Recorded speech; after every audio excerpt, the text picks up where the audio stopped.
Hello साथियों, नमस्कार। मैं ज्ञानेंद्र सिंह आप सभी का एक बार फिर से स्वागत करता हूं गैलेक्सी टीचर्स क्लासेस में। आप सभी का स्वागत है। सभी को राम राम, राधे राधे, सत श्री अकाल, आदाब।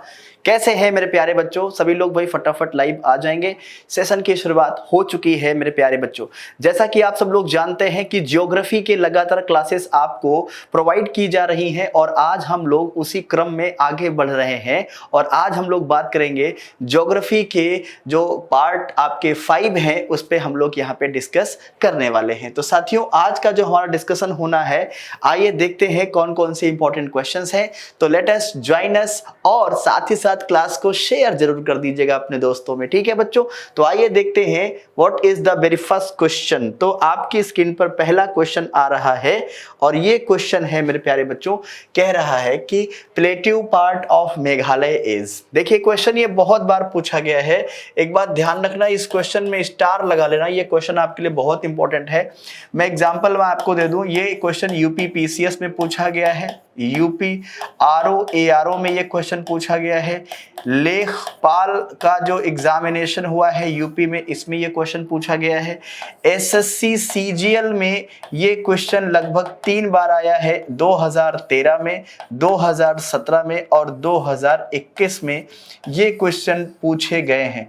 तो इसका मतलब क्या है, ये क्वेश्चन बहुत बार पूछा गया है और इसलिए पूछा गया है बच्चों क्योंकि इसका आंसर ऐसा आंसर है जो चौंकाने वाला आंसर है। अब आप जरा सोचो, अगर आपसे कोई पूछे कि दिल्ली, एग्जांपल दे रहा हूं, कि दिल्ली भारत के किस राज्य का क्षेत्र था, अगर इसका आंसर तमिलनाडु हो तो आप चौंकेंगे कि नहीं चौंकेंगे कि यार तमिलनाडु कहाँ साउथ में, दिल्ली कहाँ नॉर्थ में है, कैसे ये हिस्सा हो सकता है? तो जाहिर सी बात है आप चौंकेंगे।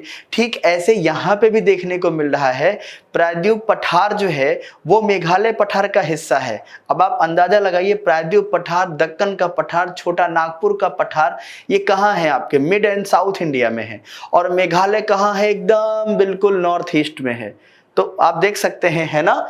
तो बच्चों, मेघालय का पठार जो है ये आपका बन जाता है, प्रायद्वीप पठार का हिस्सा हो जाता है।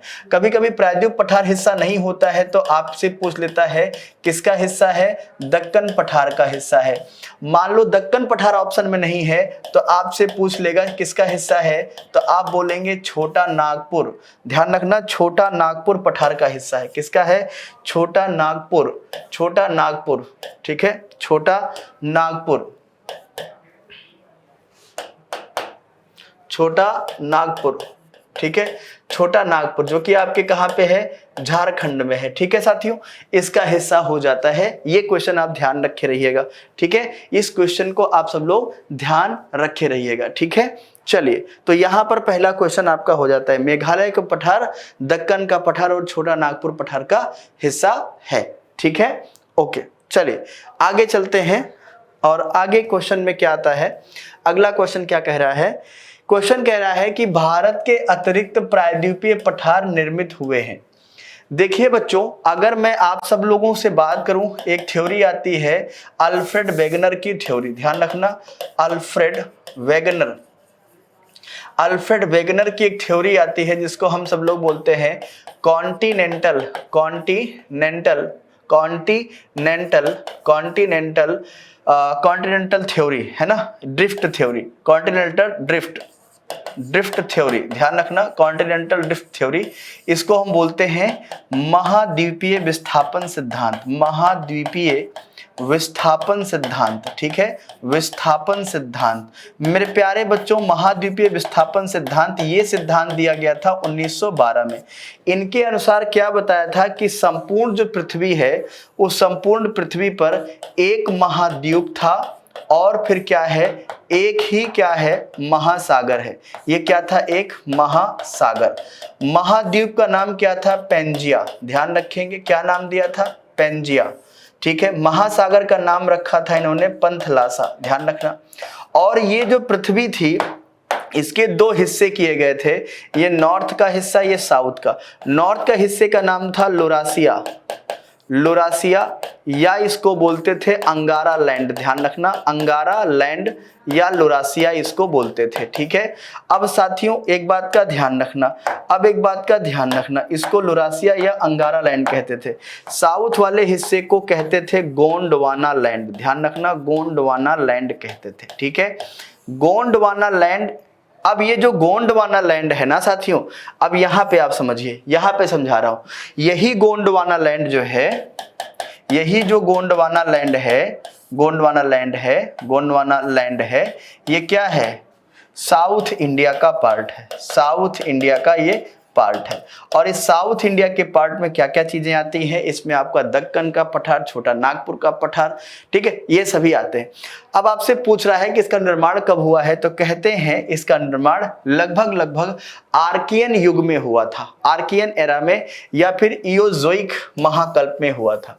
ये इयोजोइक महाकल्प में हुआ था, इस बात का आप सब लोग ध्यान रखेंगे। ठीक है, इस बात का आप सब लोग ध्यान रखेंगे, इयोजोइक महाकल्प में इसका निर्माण हुआ था। ठीक है, ओके, तो ये पॉइंट आपके हैं अल्फ्रेड वेगनर की थ्योरी से, इसको हम रिलेट करते हैं। ठीक है, चलिए अगले क्वेश्चन में आते हैं। क्या क्वेश्चन कह रहा है? छोटा नागपुर पठार, पहली बात तो आप जान लो ये कहां है साथियों? झारखंड में है। ठीक है, ओके, यह सर्वाधिक घनी आबादी वाला जिला धनबाद क्यों है? यहां का सर्वाधिक आबादी वाला जिला धनबाद क्यों है? धनबाद हो गया, रांची हो गया, है ना, तो ये सब जो है बहुत ही ज्यादा क्या है, क्या है, पॉपुलेटेड है। क्या है रीजन इसके पीछे? साथियों एक बात का ध्यान रखना, छोटा नागपुर पठार को हम भारत का रूर भी कहते हैं। भारत का क्या कहते हैं? रूर कहते हैं, भारत का रूर कहते हैं। साथियों ये रूर क्या है? रूर एक जगह है जो कि कहाँ है? जर्मनी में है। रूर एक जगह है जिसका स्थान कहाँ है? जर्मनी में है। ठीक है, रूर एक जगह है जो कि कहाँ है? जर्मनी में है, और ये कोयला क्षेत्र है। ये जर्मनी में क्या है? कोयला क्षेत्र है, कोयला क्षेत्र है। ऐसे ही आपका जो छोटा नागपुर पठार है, ये कौन सा क्षेत्र माना गया है? ये कोयला क्षेत्र माना गया है। तो जैसे जैसे जर्मनी का रूर फेमस है कोयले के लिए, ऐसे ही झारखंड का छोटा नागपुर पठार फेमस है कोयले के लिए। इसलिए छोटा नागपुर पठार को भारत का रूर कहा जाता है, जैसे जर्मनी का रूर है। ठीक है, अब कह रहा है धनबाद जिला क्यों पॉपुलेशन में है? सिंपल सी बात है, कोई भी जिला या कोई भी क्षेत्र पॉपुलेशन में तब होगा जब वहां पर दवाई की सुविधा, शिक्षा की सुविधा, पानी खाने पीने की सुविधा तथा साथ ही साथ जॉब की सुविधा होगी, तभी वहां पर क्या होगी? आबादी होगी। ठीक है, आइए देखते हैं। यहाँ उपजाऊ मिट्टी है, दामोदर नदी से निकली, सिंचाई की सुविधा है, बिल्कुल ठीक बात है। कोयला, लोहा, अभ्रक, तांबा इत्यादि पाया जाता है, बिल्कुल ठीक है। खनन उद्योग का विकास है, आप जानते हैं कि अभ्रक और क्या है, बहुतायत मात्रा में कोयले, बिल्कुल। इसमें क्या है बच्चों? उपरोक्त में से सभी, उपरोक्त में से सभी, इसका क्या हो जाएगा? आंसर हो जाएगा। ठीक है, चलिए अगले क्वेश्चन की तरफ बढ़ता हूं। एक बार क्लास को आप लोग बेटा शेयर जरूर कर दीजिएगा, और क्लास अच्छी लगे तो लाइक करिएगा, लेकिन क्लास शेयर जरूर कर दीजिए। ठीक है, ओके। अरावली एवं विंध्य श्रृंखलाओं के मध्य कौन सा पठार स्थित है? ये क्वेश्चन में भी स्टार लगा लेना, ये क्वेश्चन भी बहुत बार पूछा गया है। देखिए मैं यहाँ पे एक छोटा सा मैप भारत का लेना चाहूंगा, और भारत के मैप में आपको एक पॉइंट आपको मैं समझाना चाहूंगा, वो पॉइंट आप लोग भी समझने का थोड़ा बहुत प्रयास कीजिएगा। अगर समझ में आएगा, मैं समझूंगा कि मेरा बताया हुआ काम हो गया। देखिए ये है बिहार में एक जगह जिसको हम बोलते हैं सासाराम, सासाराम। ठीक है, और ये गुजरात में एक जगह है जिसका नाम है जोबत, जोबत। ये कहाँ है? गुजरात में। ठीक है, सासाराम आपका कहाँ है? बिहार में है। ये बात क्लियर है? अब यहाँ पे आप देखेंगे, यहाँ पे आप देखेंगे कि एक पहाड़ है जो कि यहाँ से लेके यहाँ तक फैला हुआ है। ये देखिए इस तरीके से, इसका नाम है विंध्याचल। इसका नाम क्या है? विंध्याचल। ठीक है, यहाँ पे आप देखेंगे एक जगह पड़ती है जिसको हम बोलते हैं दिल्ली। यह है आपका DL, दिल्ली। यहाँ पे आपका है हरियाणा, हरियाणा। यह है आपका राजस्थान, और ये इलाका आपका है गुजरात। तो यहां से एक पहाड़ शुरू होता है, इस तरीके से ऐसे फैला हुआ है। ये देखिए, इसका नाम हो जाता है जी अरावली, अरावली। इसका नाम हो जाता है जी अरावली। ध्यान देना यहाँ पे, ये हो गया आपका अरावली। अब यहां पे देखिए, अरावली और विंध्याचल के बीच में ये गैप आपको दिख रहा है, ये गैप आपको दिख रहा है, इसी गैप का नाम है मालवा प्लेट्यू, मालवा पठार। और बच्चों एक बात का ध्यान रखना, ये जो इलाका है, ये राजनीतिक दृष्टिकोण से बहुत इंपॉर्टेंट था। राजा महाराजाओं के जमाने में, अलाउद्दीन के जमाने में या तमाम राजाओं के जमाने में मालवा को जीतना सबसे बड़ी बात थी, क्योंकि मालवा, जो दिल्ली के राजा होते थे, वो मालवा पर विजय प्राप्त करना चाहते थे, क्योंकि मालवा को जीतने के बाद वो राजस्थान, गुजरात और साउथ, इन तीनों पर ध्यान रख सकते थे। इसीलिए आप देखेंगे कि कई राजा ऐसे हुए हैं जिन्होंने मालवा को जीतने के लिए तमाम सारे युद्ध लड़े, चाहे वो अलाउद्दीन हो, चाहे वो अकबर हो। ठीक है, अब क्वेश्चन क्या कह रहा है कि ये देखो, विंध्याचल और अरावली के बीच कौन सा पठार है, तो ये आपका हो जाएगा मालवा का पठार। ये आपका क्या हो जाएगा, सही आंसर हो जाएगा। क्या हो जाएगा, मालवा का पठार हो जाएगा। ठीक, समझ में आ रहा है। अगला क्वेश्चन कह रहा है कि दंडकारण्य जो है भैया, ये क्षेत्र कहां स्थित है, दंडकारण्य क्षेत्र कहां स्थित है, ये आपसे पूछ रहा है।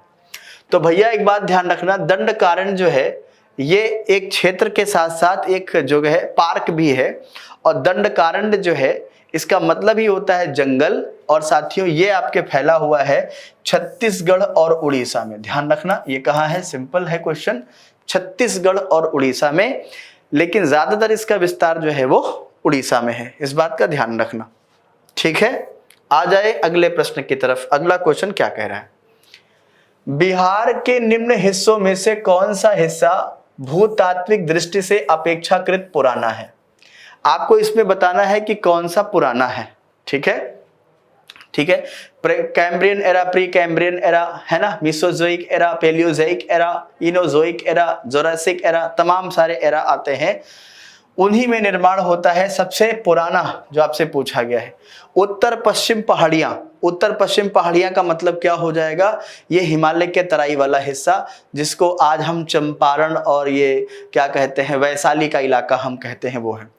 खड़गपुर पहाड़ी, खड़गपुर आप जानते हैं उत्तर भारत का मैदान या उत्तर के गंगा का मैदान। तो ये कहा गया कौन सा पुराना है, इसमें सबसे पुराना है रोहतासगढ़ का पठार। रोहतासगढ़ का पठार जो है इसमें क्या है, सबसे पुराना है, इस बात का ध्यान रखना। ठीक है ना, ओके।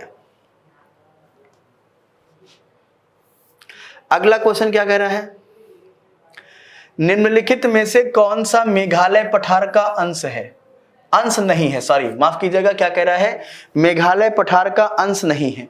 साथियों आप सब लोग जानते हैं कि जो ये गारो है, खासी है और ये क्या है, जयंतियां, ये तीनों क्या हैं, तीनों मेरी बात ध्यान से सुनना, तीनों जनजाति भी हैं, पठारी भाग भी हैं, पर्वत भी हैं, जिले भी हैं और भाषा भी है।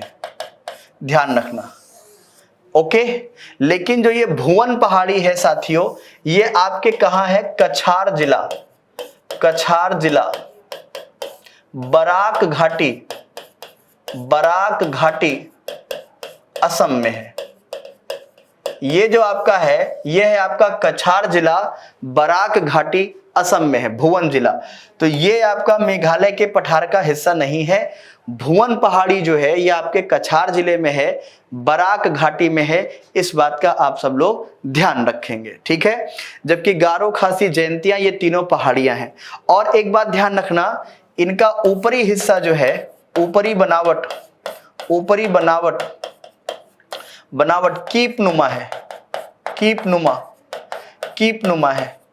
जनरली पहाड़ का जो ऊपरी बनावट होता है वो इस शेप में होता है, ट्रायंगुलर शेप में होता है, लेकिन इसकी जो बनावट है ऊपर में कुछ इस तरीके से है, ऐसे, इस तरीके से है, ऐसे सांप के फन के जैसे। अब इससे बेनिफिट क्या होता है कि जो बंगाल की खाड़ी से मानसून उठता है, वो मानसून आकर के इन्हीं पहाड़ियों में टकरा जाता है। बंगाल की खाड़ी में जो मानसून उठता है वो इन्हीं कीपनुमा पहाड़ियों में आके टकराता है। जिसकी वजह से मेघालय में मासिनराम और चेरापूंजी में सर्वाधिक बरसात होती है। आपसे कोई क्वेश्चन करे कि भाई ये बताओ मासिनराम और चेरापूंजी में ऐसा क्या कंडीशन है जिसकी वजह से पर डे बारिश होती है, तो भैया समुद्री इलाके में मानसून हमेशा बन जाता है। ठीक है, अब जब वो मानसून बंगाल की खाड़ी में उठ करके उत्तर पूरब की ओर निकलता है तो मेघालय की पहाड़ियां जो सांप के फन जैसी हैं वो उनको रोक लेती हैं, जिसकी वजह से वो वहां पे बरसात होती है। तो पहाड़ियां कीप नुमा है, दैट्स वाई वहां बारिश ज्यादा होती है। ये आपसे क्वेश्चन पूछा जा सकता है। अगला क्वेश्चन कह रहे हैं कि निम्नलिखित में से किस तट से भारत का औसत समुद्र तल मापा जाता है। ये क्वेश्चन मैं आपको बता दूं, ये पीसीएस में भी पूछा गया है और सीजीएल में भी पूछा गया है। ये क्वेश्चन तो मैंने खुद सॉल्व किया था, ये दोनों एग्जाम मैंने दिए थे और दोनों एग्जाम में ये क्वेश्चन पूछे गए हैं और संभवतः ये 2013 की बात है और 2013 में ही सीजीएल में भी और यूपी पीसीएस में भी ये पूछा गया था क्वेश्चन कि समुद्र तल की ऊंचाई कहाँ से ली जाती है। मेरे प्यारे बच्चों, ये क्वेश्चन आप देखते होंगे, अक्सर देखने को मिलता है रेलवे स्टेशन वगैरह पे, है ना, कि फला जो स्टेशन है ये समुद्र तल से इतना ऊंचा है, तो आपके भी दिमाग में आता होगा कि ये समुद्र तल से ऊंचाई कहाँ से ली जाती है। ठीक है, तो ये कहाँ से ली जाती है ध्यान रखना, ये मुंबई से है। कहाँ से है? मुंबई से है, इस बात का ध्यान रखना। ठीक है, कहाँ से है? मुंबई से है, इस बात का ध्यान रखना आप सब लोग। ठीक है, ओके। अगले क्वेश्चन में आ जाओ। आपसे कह रहा है भारत के प्रादेशिक जल क्षेत्र का विस्तार क्या है। देखें भैया, अमूमन क्या होता है कि जो देश होते हैं, जिन देशों के तटीय क्षेत्र में क्या होता है, समुद्र होता है। अब जैसे ये क्या है, तट है, कोस्ट है। अब यहां पर इलाका जो देख पा रहे हैं ये क्या है, ये आपका समुद्र का इलाका है। ये क्या है? समुद्र का इलाका है। ठीक है, समुद्र का इलाका है। अब इसमें कहा गया है कि किसी भी देश का समुद्री क्षेत्र में कितनी दूरी तक अधिकार होता है, तो भैया 12 किलोमीटर, ध्यान रखना, 12 समुद्री मील होता है, नॉटिकल माइल्स होता है, 12 समुद्री मील। और साथियों हम सभी लोग जानते हैं कि 1 मील बराबर होता है 1.85 किलोमीटर होता है। तो आप इसमें मल्टीप्लाई कर सकते हैं, आपको अंदाजा लग जाएगा। और एक बात का ध्यान रखना, ये 12 समुद्री मील तक तो अपना अधिकार होता है, इसके आगे 200 समुद्री मील तक अधिकार होता है, 200 समुद्री मील तक। ठीक है, 200 समुद्री मील तक होता है अधिकार, लेकिन इसमें वो देश भी शामिल हो जाते हैं जो इनके पड़ोसी देश है, जैसे श्रीलंका। जैसे क्या हो गया? श्रीलंका। जैसे एग्जांपल लें कि यहाँ पे आपका क्या है, श्रीलंका, तो यहाँ जो 200 किलोमीटर में कोई भी काम होगा वो दोनों देशों की सहयोग से होगा, ध्यान रखना इस बात का। लेकिन जो पूरा अधिकार होता है वो 12 समुद्री मील तक, नॉटिकल माइल तक होता है, इस बात का ध्यान रखेंगे। ये है, ठीक है, ओके। अगले प्रश्न पे आते हैं। भारत की तटरेखा की लंबाई क्या है? भैया एक बात का ध्यान रखना, भारत के तटरेखा की लंबाई क्या है? अगर आपसे पूछा जाए तो आप बोलेंगे 7516.15 किलोमीटर। ध्यान रखना इस बात का, ये है कुल लंबाई, ध्यान रखना। ये है क्या? कुल लंबाई, इस बात का ध्यान रखना। ये है कुल लंबाई, इस बात का ध्यान रखना। ठीक है, ओके। आंसर करते रहेंगे आप सब लोग, ठीक है। हाँ, ये है कुल लंबाई इसकी, ठीक है, ओके। तो आपका 7500 इसके क्लोज है, तो आप इसको कर सकते हैं आंसर में। ठीक, चलिए अगला क्वेश्चन देखते हैं। अगला क्वेश्चन क्या आ रहा है? आपसे कह रहा है भारत के निम्नलिखित राज्यों में किसकी तटरेखा सबसे लंबी है? हम सभी लोग जानते हैं गुजरात की तटरेखा क्या है, सबसे लंबी है। कितनी है? 1214.70 किलोमीटर इसकी है। ठीक है, इसके बाद दूसरे नंबर पे आपका आता है आंध्र प्रदेश, यानी कि 973 किलोमीटर है।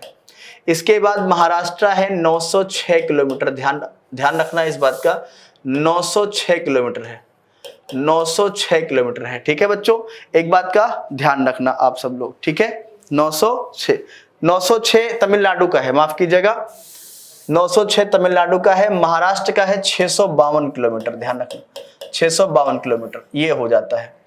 ठीक है, अच्छा, अब जैसे महाराष्ट्र यहाँ पे लिख दिया है तो महाराष्ट्र का क्या हो जाएगा? 906 किलोमीटर।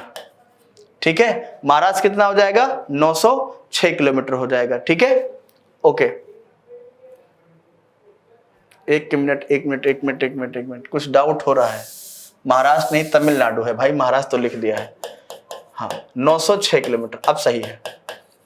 एक, हाँ ठीक है, ये हो गया। इसके बाद गोवा का आ जाइए। गोवा का कितना हो जाएगा? 101 किलोमीटर, ध्यान रखना। गोवा कितना हो जाएगा? 101 किलोमीटर, ठीक है। इसके बाद आप आ जाएंगे कर्नाटक। तो कर्नाटक कितना हो जाएगा, जल्दी से मुझे बताइए। कर्नाटक का कितना हो जाएगा? 280 किलोमीटर, ठीक है। हाँ 280 किलोमीटर, ठीक है भैया, ठीक है, 280 किलोमीटर। अब इसमें आपका हो जाता है केरल का लगभग 569 किलोमीटर, ठीक है। केरल का कितना हो जाएगा? 569 किलोमीटर, लगभग 569.6 किलोमीटर के आसपास आता है केरल का, ठीक है। और इसके बाद आ जाता है आपका उड़ीसा का, ठीक है। ये आ जाता है 476 किलोमीटर के आसपास, ठीक है। उड़ीसा का हो जाता है 776 के आसपास, ठीक, ओके। तो आपके सामने आ गया कितने राज्य हो गए? 1 2 3 4 5 6 7 8, ठीक है, ओके। तो इस तरीके से यहां पर क्या हो गए, ये सारे कोस्टल स्टेट आपके हो गए जो आपके राज्य हैं। और साथ ही साथ एक बात का ध्यान रखना, अंडमान निकोबार जो आइलैंड है, लक्षद्वीप जो है, लगभग अगर मैं आइलैंड्स की बात करूंगा तो लगभग 1192 है शायद, 1192, 1192 के आसपास है, 1192 के आसपास है, नहीं 1900, संभवतः 1900 समथिंग करके है, 1912 है करके, 1912 है, हाँ 1912 है। सभी आइलैंड का मिला लेंगे तो 1912 हो जाएगा, ठीक है, ठीक है, 1912 किलोमीटर ये हो जाएगा आइलैंड का। एक बार आप फिर से देख लीजिए, महाराष्ट्र का क्या है?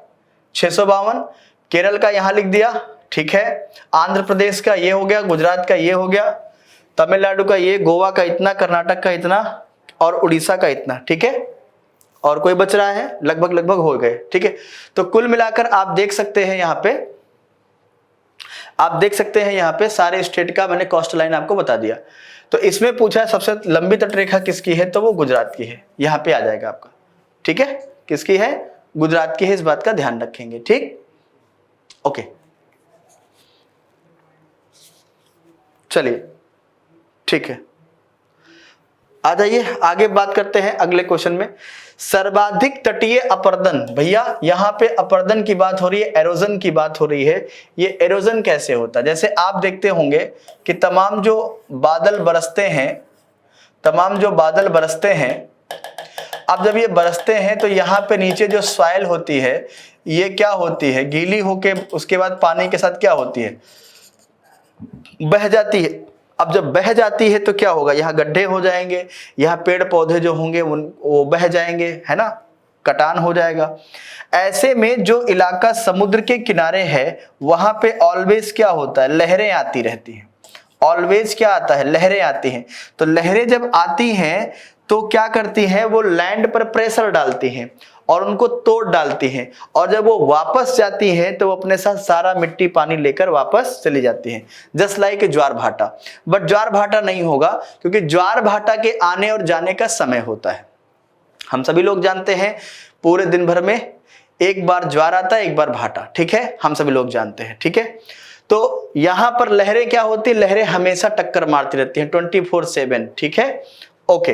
तो यहां पर क्या हो जाएगा? लहरें ये हमेशा आती हैं, कंटिन्यूअस आती हैं, इनका टाइम फिक्स होता है। धाराओं का कुछ क्लियर नहीं है, कहीं पर धाराएं शांत हैं, कहीं पर तेज हैं। जैसे इक्वेटोरियल इलाके पर क्या है? धाराएं शांत हैं।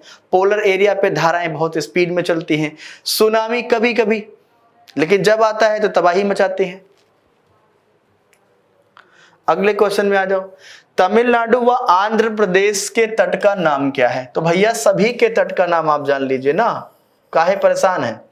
ये देखिए, ये जो आपका गुजरात से लेकर के आपका कर्नाटक तक का इलाका है ये कहलाता है कोंकण तट। गुजरात टू गोवा। इसके बाद जो आपका पूरा कर्नाटक है ये आपका कहलाता है कनारी। पूरा जो आपका केरल है ये कहलाता है मालाबार। इसके बाद पूरा जो तमिलनाडु है ये आपका कहलाता है कोरोमंडल। और ये जो इलाका आप देख पा रहे हैं, ये जो इलाका देख पा रहे हैं, इसको बोलते हैं उत्तरी सरकार। उत्तरी सरकार इसको बोला जाता है, ध्यान रखना। इसको उत्तरी सरकार या उत्तरी कोस्ट कहा जाता है, ध्यान रखना। तो तमिलनाडु और आंध्र प्रदेश यहां है, तमिलनाडु ये है, आंध्रा ये है, तो ये क्या हो जाएगा, कोरोमंडल। ये आपका सही आंसर हो जाएगा, कोरोमंडल। ठीक है, चलिए अगला क्वेश्चन आ जाओ।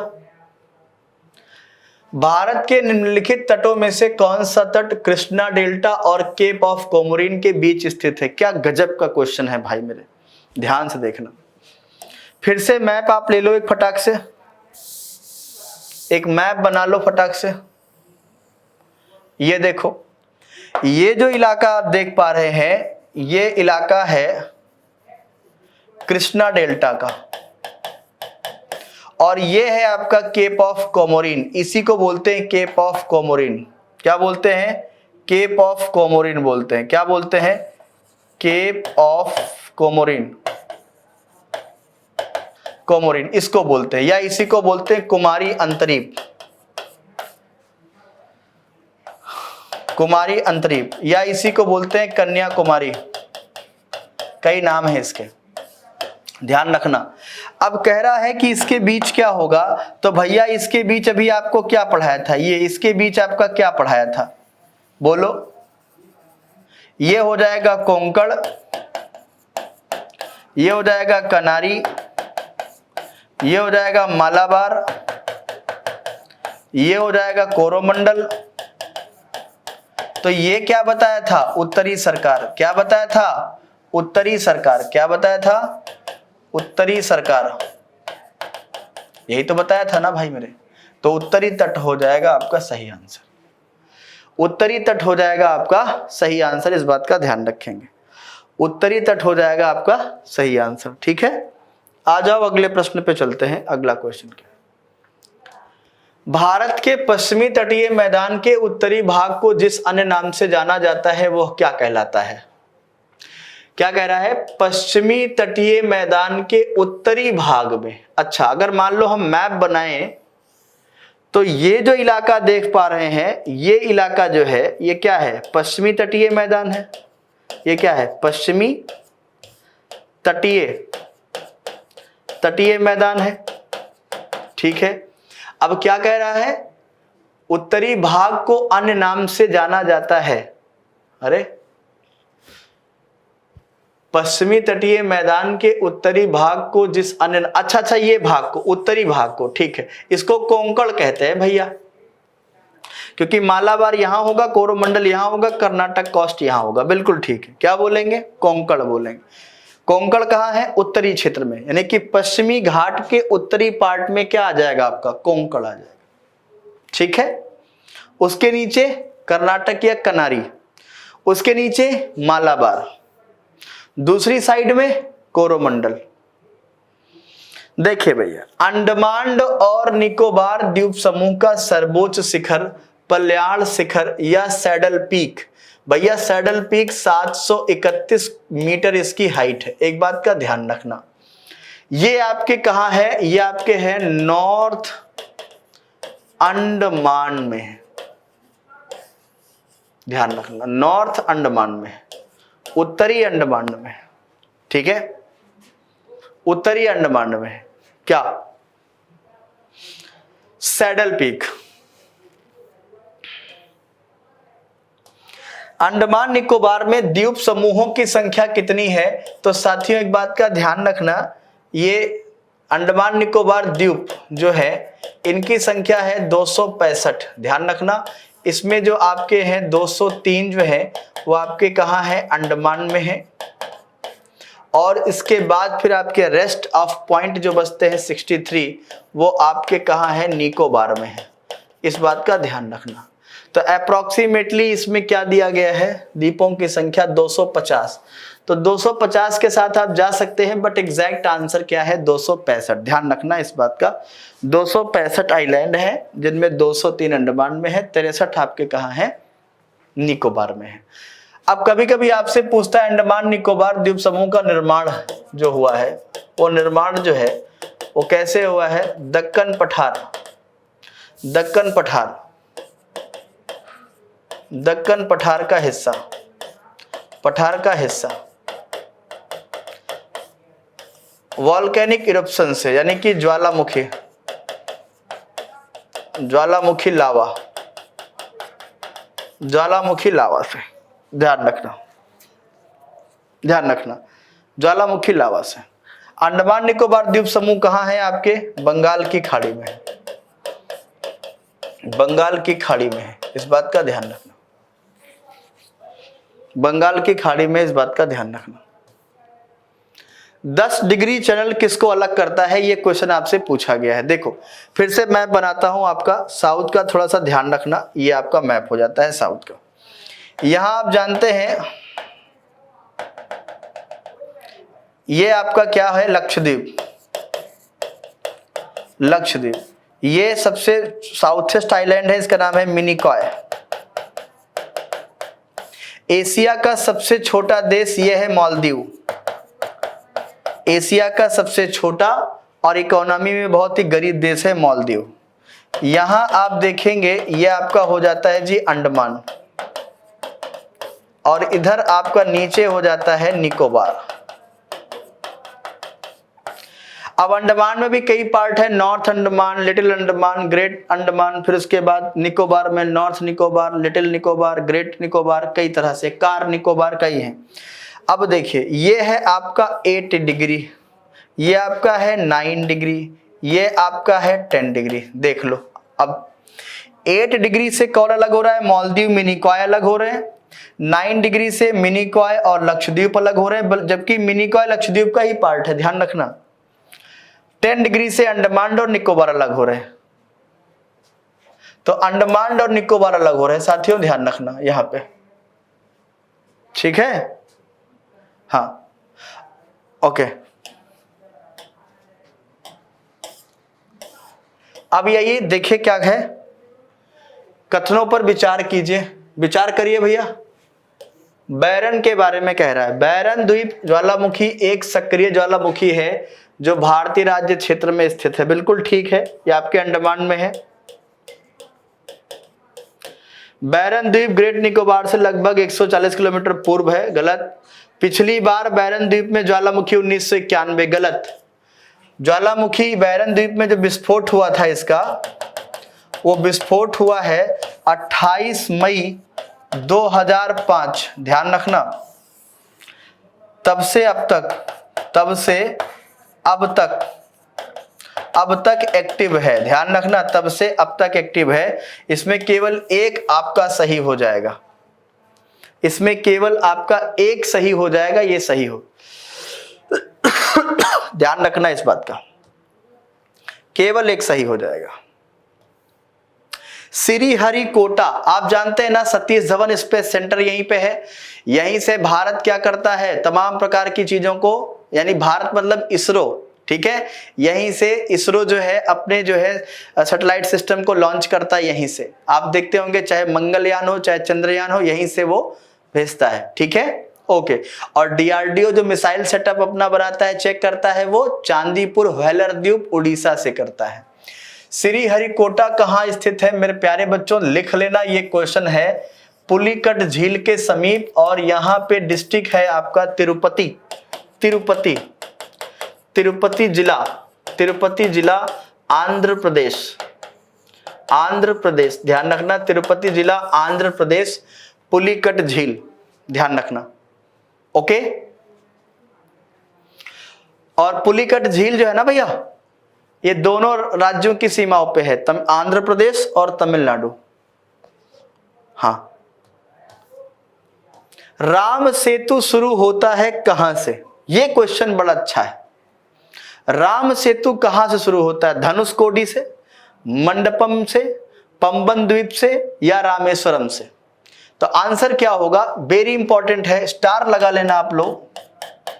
ये शुरू होता है पंबन द्वीप से। कहां से? पंबन द्वीप से। ये शुरू होते हैं पंबन द्वीप, ये इंडिया में है, टू मन्नार द्वीप, मन्नार द्वीप ये आपके कहां है? श्रीलंका में। यहां तक है, ठीक है। राम सेतु की लंबाई मेरे प्यारे बच्चों, इसकी लंबाई जो है वो 50 किलोमीटर है अभी भी, ध्यान रखना 50 किलोमीटर, ध्यान रखना अभी भी कितनी बताएगी 50 किलोमीटर, ध्यान रखना इस बात का, 50 किलोमीटर, ध्यान रखना इस बात का। निम्नलिखित में से कौन सा भौगोलिक रूप से ग्रेट निकोबार के सबसे निकट है, यह आपसे पूछा गया है। ग्रेट निकोबार से सबसे निकट है, यह आपसे पूछा गया है, आपको बताना है। ग्रेट निकोबार से सबसे निकट में है, आपको बताना है। तो भैया ग्रेट निकोबार के सबसे नजदीक इसमें जो देश है वो है इंडोनेशिया, और इंडोनेशिया का एक जिला है जिसको हम बोलते हैं सुमात्रा। तो भैया मेरे एक बात ध्यान रखना, निकोबार से सुमात्रा जो है की दूरी जो है वो है 1192 किलोमीटर, ध्यान रखना इस बात का। कितना है 1192 किलोमीटर है इसकी दूरी, इस बात का ध्यान रखना, ठीक है। आते हैं अगले सवाल पे। लक्षद्वीप कहाँ स्थित है मेरे प्यारे बच्चों? लक्षद्वीप जो है ये आपका अरब सागर में है, इसमें कुल 36 आइलैंड है, और ये कोरल या मूंगा से बना है, कोरल या मूंगा से बना है, ध्यान रखना इस बात का। अरब सागर में स्थित है, ध्यान रखना, ठीक है। मूंगा से निर्मित ये चट्टान है, इस बात का ध्यान रखना। दुनिया का सबसे बड़ा कोरल रीफ है ग्रेट बैरियर रीफ, जो कि खत्म होने के कगार पे है। ये पूर्वी ऑस्ट्रेलिया में है ग्रेट बैरियर रीफ, प्रशांत महासागर में, ध्यान रखना। और भारत का लक्षद्वीप भी ग्रेट बैरियर रीफ की तरह मूंगा से बना है। निम्नलिखित में से कौन सा प्रवाल द्वीप है? ये देखिए प्रवाल द्वीप आ गया, कोरल आइलैंड, ये देखिए प्रवाल द्वीप आ गया। इसको प्रवाल द्वीप भी कहते हैं, मूंगा द्वीप भी कहते हैं, मूंगा द्वीप भी कहते हैं। वो आपका कौन है? न्यू मूर अंडमान लक्षद्वीप। ये देखिए ये आपका हो जाएगा क्या? लक्षद्वीप। यही अभी मैंने आपको बताया था। लक्षद्वीप में कितने द्वीप हैं? ये देखिए, ये क्वेश्चन तो अभी बता चुके हैं हम आपको, 36, ठीक है, 36 है द्वीप टोटल। और आपसे क्वेश्चन भी पूछता है लक्षद्वीप की लैंग्वेज क्या है, तो मेरे प्यारे बच्चों इसकी भाषा क्या है? मलयालम, ठीक है। और शिक्षित भी बहुत है।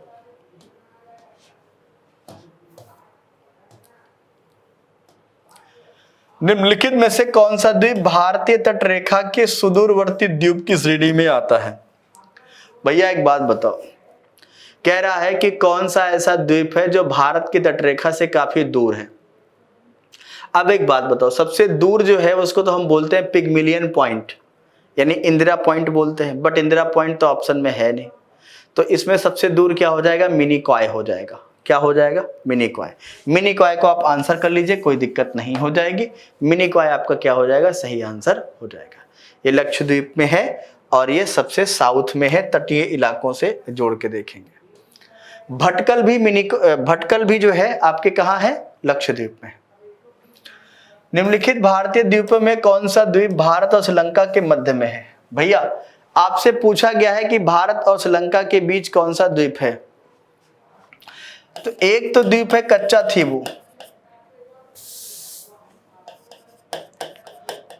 थीवू, दूसरा है पंबन, तीसरा है मन्नार, ठीक है। और आप जानते हैं इसको लेकर के विवाद था और इसको भारत ने श्रीलंका को दिया। अब कह रहा है कौन सा मध्य में है, तो बच्चों इसमें रामेश्वरम कर सकते हैं क्योंकि और तो कोई मध्य में दिख नहीं रहा है, ठीक है। हाँ, बाकी निकोबार अंडमान में, एलिफेंटा तो गुफा है महाराष्ट्र में है, सालसेट भी आपके कहाँ है? महाराष्ट्र में है, ठीक है। जो थाने शहर है ना, थाने महाराष्ट्र में, वो इसी आइलैंड पे है, सालसेट आइलैंड पे है, ध्यान रखना। एक द्वीप पर निर्मित भारत का सबसे बड़ा नगर, ये आपसे पूछ रहा है कि आइलैंड पर बसा हुआ भारत का सबसे बड़ा नगर कौन सा है। हम सभी लोग जानते हैं एक व्यक्ति थे गेराल्ड ओंगियार। कौन थे? गेराल्ड ओंगियार। गेराल्ड ओंगियार ने 1669 से लेके 1770 के बीच में फाउंडर ऑफ मुंबई, इन्होंने मुंबई की स्थापना की थी। 7 टापुओं का शहर है। आइलैंड में सबसे अधिक आबादी वाला आइलैंड नगर जो है वो कौन सा है? मुंबई है आपका।